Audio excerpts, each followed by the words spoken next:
The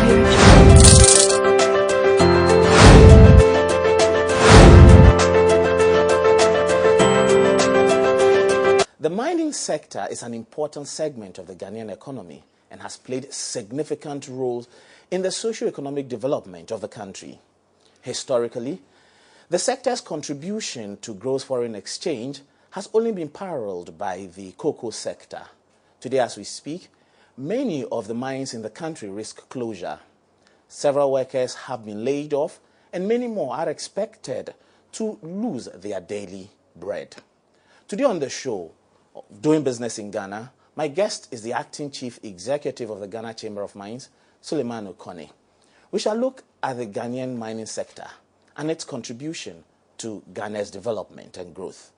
What are the challenges and how can the actors in this sector both dialogue to resolve these challenges?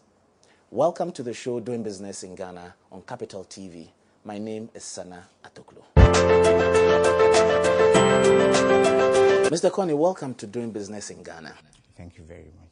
Mr. Konney, what would you say, how would you describe the performance of the mining sector? How is it faring under the current economic challenges that confronts the country? As a strategic partner within the economy, when things are not too good, we generally are concerned about how it would impact on the general economy. And therefore, we are not too excited about what we see. But we believe that with common understanding and goodwill, we should be able to work with our partners, particularly governments, to stem the tide. I just saw the numbers for the first quarter for gold production slumped by 10%. And the realized price of gold for the same period also hits a very bad patch. The cumulative effect is a decline in gold revenue of about 36%. This is rather telling because naturally it will affect our foreign exchange earnings as a country. And you know, for a very long time, the gold subsector has actually been supporting the strength of our currency. Generally, when companies are able to export their mineral revenue, they return a large chunk of it into this country. Yes, the perception out there is that the companies don't return enough and virtually keep everything out there. But the figures don't speak to that at all. Averagely, you are talking about 70% returns to this country in the last 5 years or so. So significantly, any time the mining industry is hit in terms of revenue, then naturally there is a knock-on effect on the general economy. And that is what we see. It's one of the reasons why we see the cedi wobbling in the last year or so. Okay. Is it the effect of the global crunch, or you think that it is a local effect? I think it's a combination of two things. But don't forget that gold is a commodity, and therefore it is not a differentiated product. But you can't differentiate yourself by the policies you put in place as a country. So when you look at it as a commodity in terms of pricing, there's very little you can do about it because essentially you're a price taker. It is a commodity, and everybody knows what the price of the metal is on the international market. And if you consider what has happened to the price, it's not that exciting. You know, and therefore, the primary reason for the slump, I would say, has to do with external factors in terms of the fact that this is a commodity, its prices are actually out of the hands of the mining industry in this country, and therefore we are actually exposed to the vagaries of the commodity prices which you find in the global arena. So it's one of the major reasons. The other reason, of course, has to do with the kind of policies and the pulse of the nation as a whole. How we see the mining industry, whether we see the mining industry as a strategic partner within the sector, whether we want to see the mining industry grow and develop and help develop this country.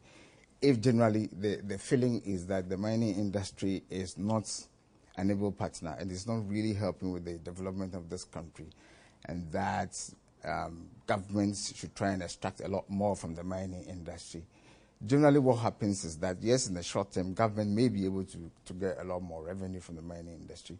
But in the medium to long term, this is what you would find. You would find that companies may not be able to reinvest their earnings into expansion of their various operations. And therefore, as we have seen in the numbers, companies are not closing down, as you said initially. But what is actually happening is that they're reducing their scale of operations because once the economics of various projects within mines are not exciting or they are not economically viable, you would expect all rational, entities or companies to actually scale down, because it doesn't make sense. What it eventually does is to reduce value. Mr. Konney, you spoke about policies and the external factors. Now let's deal with the issues of policy, because we are talking internal. Does the chamber think or believe that the policies within the sector are not favorable, are not enhancing the profitability and sustainability of the industry? I wouldn't say so, but what I would rather want to refer to is the need for the duty bearers, particularly government, to understand that the mining industry wants to be seen as a strategic partner, and therefore, even if there's going to be a change of policy, you dialogue with the companies. Businesses, and I believe all of us, human beings, don't like uncertainty. In business, we say uncertainty is risk, and risk is expensive. And therefore, when surprises are sprung on companies, naturally, it doesn't help. And therefore, it is not so much the policy, but even the policy process.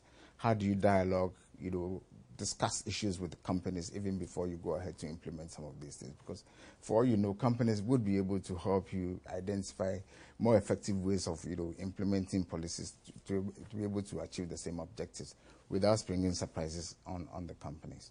Is that what has been happening, that the players in the industry or in the sector sit and then surprises are sprung on them? I'm afraid to say yes. It's happened a few times, and a few times that it's happened, the impact has been significant, because we tried so hard to engage governments. When we heard from the grapevine a few things were going to change. Somehow we didn't get the hearing of government, and government went ahead to change the fiscal regime of the mining industry, and the impact has been dire. This is what we see, because what you want to see is that, yes, you want to show good faith with the private, investor. In fact, that is the reason why companies would always want to see a situation where they have stability clauses within their agreements. Because, you see, you don't want to invest within a defined period, hoping that these are the kind of returns you get, and then overnight, government changes the policy and fiscal regimes, and then, as we say, government changing the goalposts. So our belief is that government should see the company, again, I want to reiterate, should see the mining industry as a strategic partner, open book discussions, so that whatever policies are actually implemented are not taking, they do not take the mining companies by surprise. Unfortunately, this is what has happened in the recent past.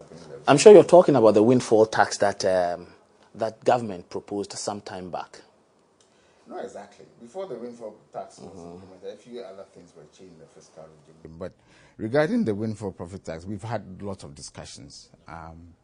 And we're happy to say that government has actually listened to us on that score, and government has actually pulled the brakes. We are hoping that, given the environment we find ourselves, government would actually come out, clearly to say that, look, they are not going to implement this. But these are the kind of signals investors want to see.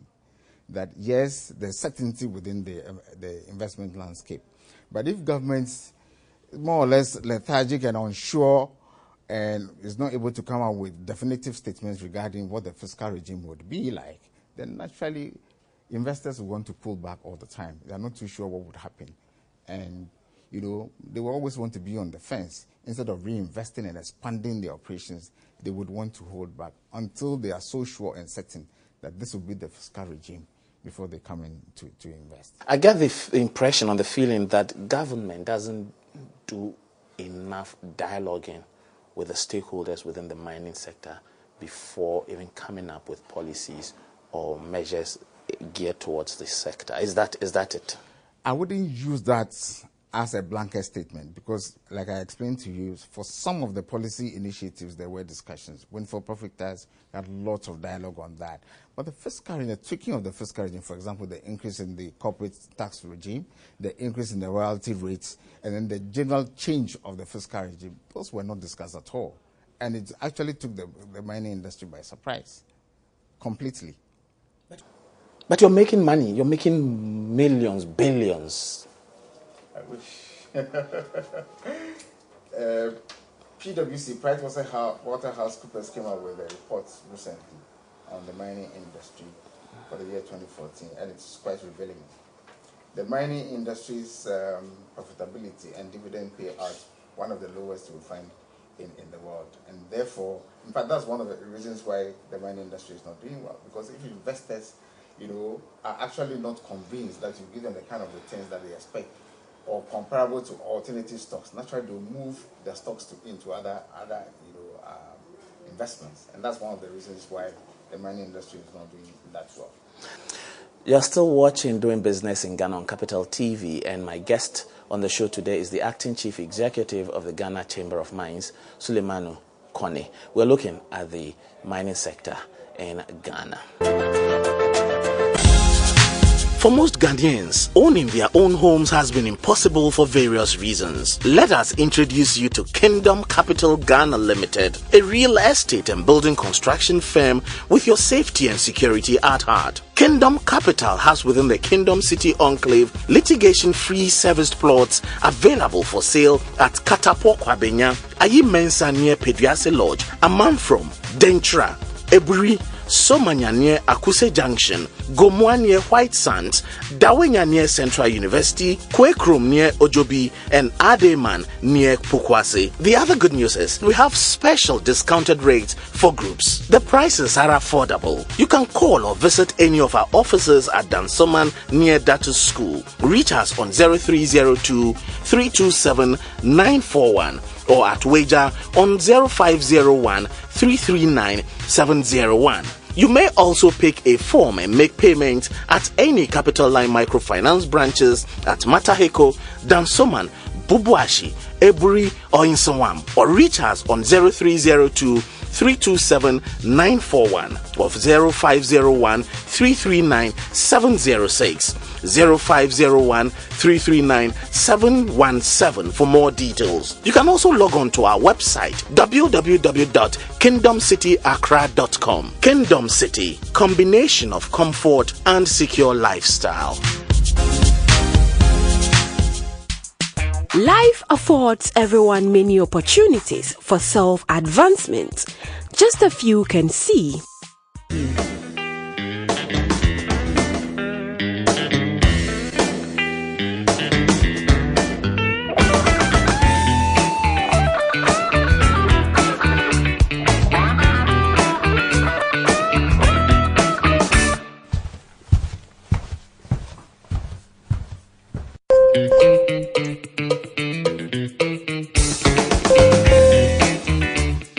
Take your business to the next level. You define how and where you want to take it, and leave the rest for us to do.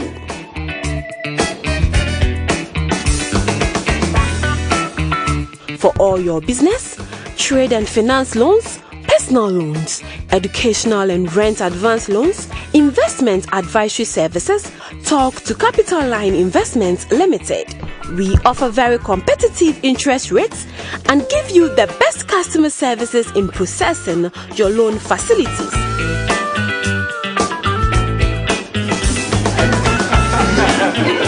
Stop groaning in the dark.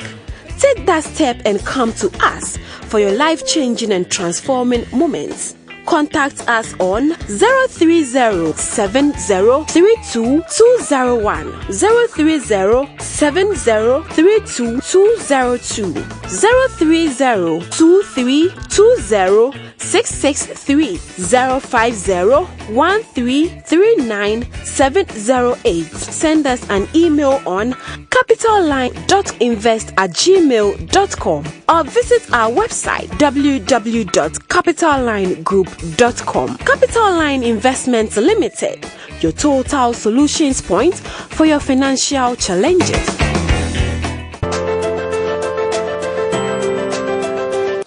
This is Doing Business in Ghana on Capital Television. My name is Sena Atoklo. Mr. Konney, you enjoy a lot of tax holidays, don't you? Tax exemptions, don't you?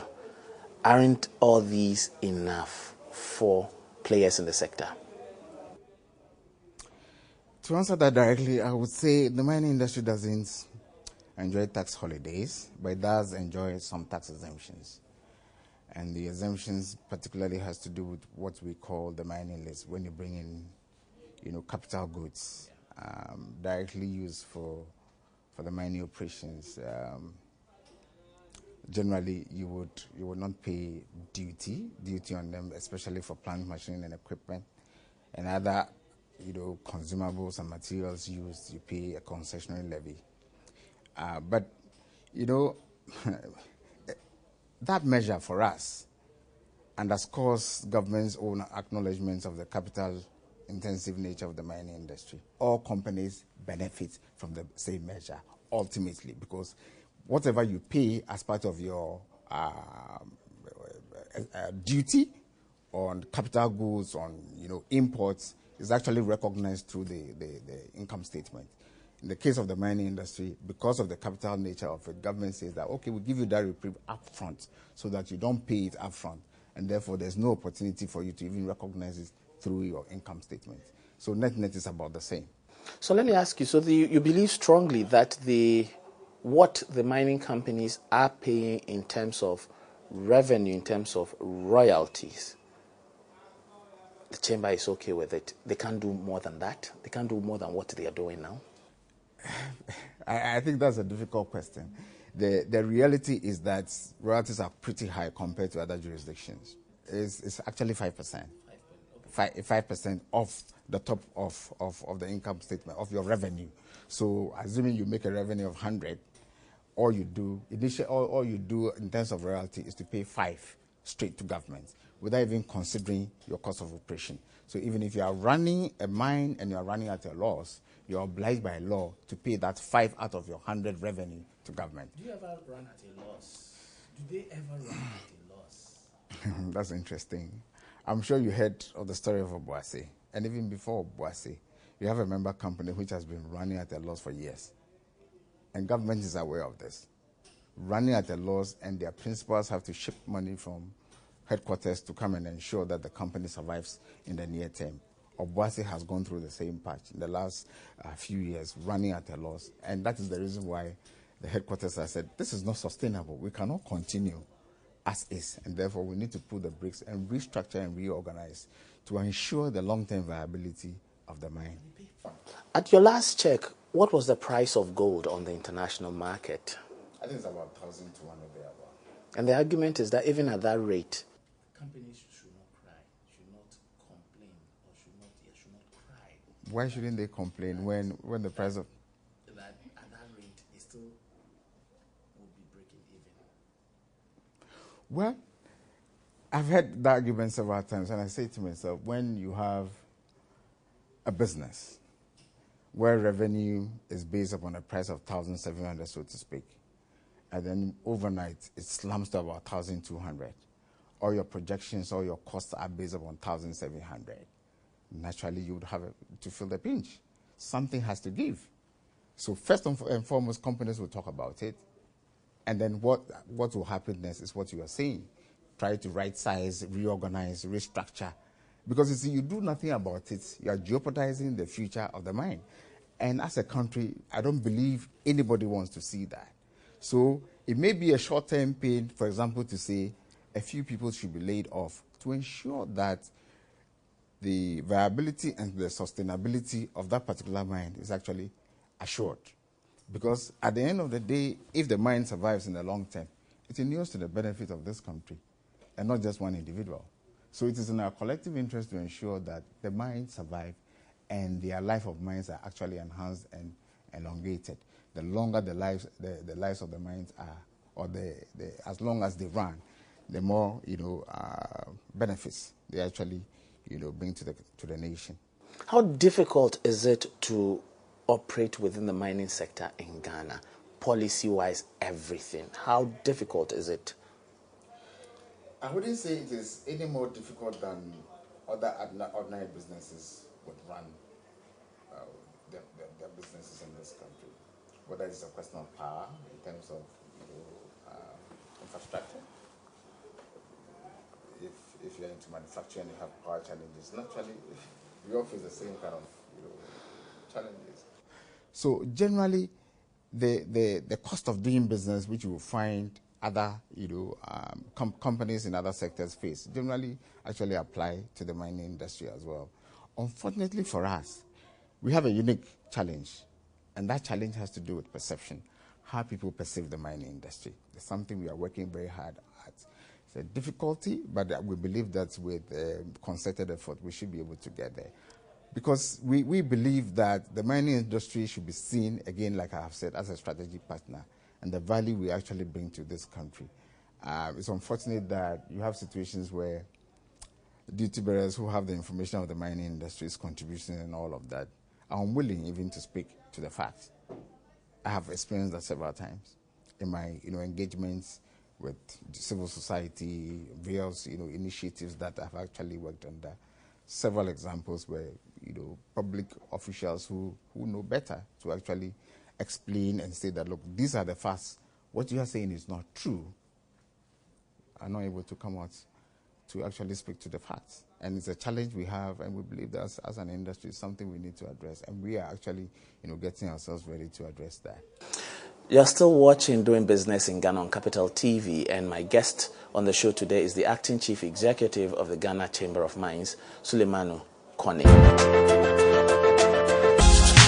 For most Ghanaians, owning their own homes has been impossible for various reasons. Let us introduce you to Kingdom Capital Ghana Limited, a real estate and building construction firm with your safety and security at heart. Kingdom Capital has within the Kingdom City Enclave litigation-free serviced plots available for sale at Katapo Kwabenya, Ayi Mensa near Pediase Lodge, Amanfrom, Dentra, Eburi, Somanya near Akuse Junction, Gomwa near White Sands, Dawenya near Central University, Kwekrum near Ojobi, and Ademan near Pukwase. The other good news is we have special discounted rates for groups. The prices are affordable. You can call or visit any of our offices at Dansoman near Datu School. Reach us on 0302 327 941 or at Wager on 0501 339 701. You may also pick a form and make payments at any Capital Line Microfinance branches at Mataheko, Dansoman, Bubuashi, Eburi, or Insawam, or reach us on 0302 327 941 or 0501 339 706. 0501 339 717 for more details. You can also log on to our website www.kingdomcityaccra.com. Kingdom City, combination of comfort and secure lifestyle. Life affords everyone many opportunities for self-advancement. Just a few can see.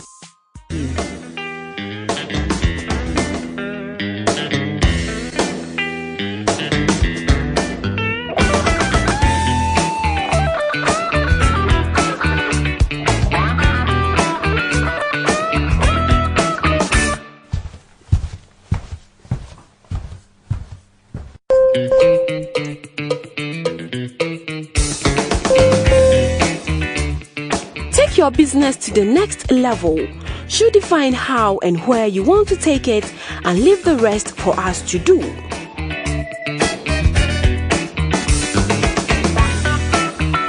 For all your business, trade and finance loans, personal loans, educational and rent advance loans, investment advisory services, talk to Capital Line Investments Limited.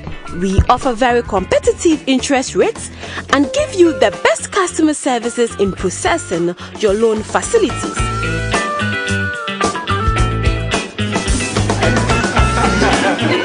Stop groaning in the dark. Take that step and come to us for your life-changing and transforming moments. Contact us on 030-7032-201, 030-7032-202, 030-2320-663, 050 1339708. Send us an email on capitalline.invest@gmail.com or visit our website www.capitallinegroup.com. Capital Line Investments Limited, your total solutions point for your financial challenges.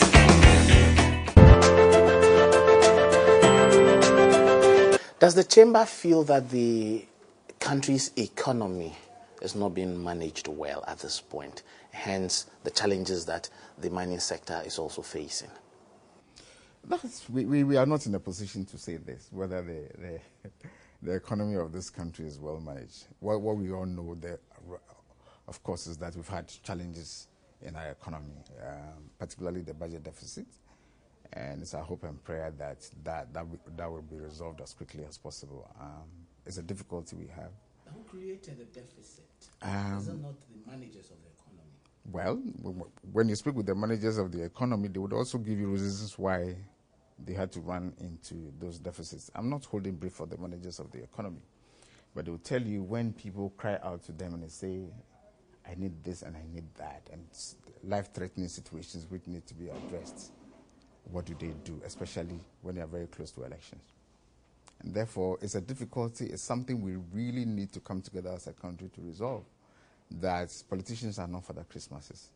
And if you push them to the wall and they do things out of bounds, it comes back to haunt all of us. I've heard people talking about introducing a fiscal responsibility bill or act eventually. I think it's timely. Once we're able to implement that, and Parliament particularly is able to virtually hold executives to account, I believe that we should be able to right, these perennial budget deficits at election time.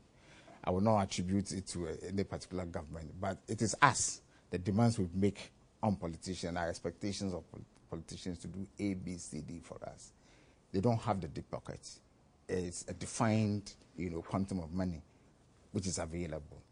And if you expect them to do over and above what is possible, of course, they also expect to win an election. This is where we find ourselves. What has been one of the greatest challenges that the sector has faced within this short period? Besides the perception I talk about, I think this is well known to everybody. It has to do with the illegal mining. It's a major blot. Because you see, although it is illegal mining, it has a name mining attached to it. And they say, what is in the name? And therefore, sometimes people go out there, they see illegal mining, and all they say is mining is bad for this country. Illegal mining is a major blot, and we really have to find a way of nipping it in the bud. It's pathetic the kind of image it's giving the mining industry. We have worked very hard at it, although we are not regulators, but we have had to bend over backwards to engage government through research, do lots of advocacy as to how to streamline that sector. That sector is growing. It's growing very, very fast. And it's contributing to the revenue. And it could do much, much better if you consider how much they produce. Last year, for example, the small-scale mining sector contributed about 34% of gold production in this country. If you put everything together, it's larger than Obuasi, larger than even Iduaprim, larger than most of the large-scale mining companies. And yet, what are the benefits to this country? Degradation. Well, you say it yourself. And in terms of fiscal contributions, zilch. And therefore, if as a country we want to optimize the benefits of our mining sector, we can't let 34% of it go waste without even asking questions. And that is what we are doing now, because we believe that 34%, a significant proportion of that, should be mainstreamed so that they can also be responsible. Because you see, small-scale mining should be seen as a business, not even a vocation, because you have to register a company before you get a license. So as a business, you have to be responsible. You pay your taxes to government, you pay your royalties, and so on and so forth. We are not getting that. And that's why the Chamber of Mines has been advocating that we should try and mainstream that sector of the industry into the mainstream so that they can also contribute. A number of recommendations we have made, but we believe that government should listen to us so that we start implementing some of these recommendations to get them formalized. How often do you dialogue with government on some of these things, these challenges that confront this sector? I think it's quite regular. And what's been the response? Government seems to, particularly on illegal mining and then our advocacy and our proposed solutions, government really buys into these proposals that we have made. They buy into it. They buy into it. They buy into it. Honestly, I must say that as we speak, I'm aware that government is endeavoring to review the Minerals and Mining Act 703 to tighten the loopholes in the subsector of small-scale mining. For example, one of the things I've learned is that they want to introduce a clause which says that, look, if you're able to confiscate an equipment which is used in illegal mining, it should be upheld by the courts. As we speak, there is no provision like that, and therefore the security agencies will go to the grounds, they confiscate this equipment, and then the owners of the equipment will go to the courts, and then they are released. This is very, very demoralizing. So I know government is doing something about it, but there are a few other areas as well. For example, we are proposing that, look, if you look at the illegal mining landscape, the real barons behind this are not over there. They are not the guys you find in the holes digging and risking their lives. They are people with deep pockets in the urban areas. I don't want to mention the class of people we know who are behind it. I was going to raise that and ask. I mean, for instance, the allegation or the accusation is that those behind it are actually power brokers in the system. They are. And it cuts across. So it's not just one segment of society. People who have, because the mobrower in the whole, can he afford to buy an excavator? Naturally, no. And therefore, we are proposing to government that if that is the case, make sure that they have the opportunity to rent equipment to do their work. So one proposal is that create conditions for plant pooling so that actors within the sector can go and hire equipment within a defined period and then return it, use the equipment so that they are not shortchanged, because you know what is happening. They risk their lives, for paltry returns, because the barons naturally will take the higher returns from this risky endeavor. So a number of recommendations we have made, for example, in terms of competencies to do the work, because if you come to the formal large-scale mining sector, you can never mine until you have proven that you have people with the right competence, not just academic qualifications, but the experience and the know-how, and that you have sat an exam and you have been certified by the Chief Inspector of Mines before a mine can operate. Why can't we do the same for small-scale mining sector? Because for us, like I said, it is a business, and it has to be formalized. 34% of your gold revenue is going out there. We have to ensure that we get a large chunk of it coming back into the main street. Mr. Konney, it's been wonderful having you on the show. Wonderful meeting with you as well. Really appreciate it myself. It's an opportunity for us to help viewers and audiences to really understand the mining industry, and I really appreciate it too. Thank you. Thanks. That was the Acting Chief Executive of the Ghana Chamber of Mines, Mr. Sulleymanu Konney, on doing business in Ghana. My name is Sena Atoklo. Look at it with us same time next week. Till then, it's bye.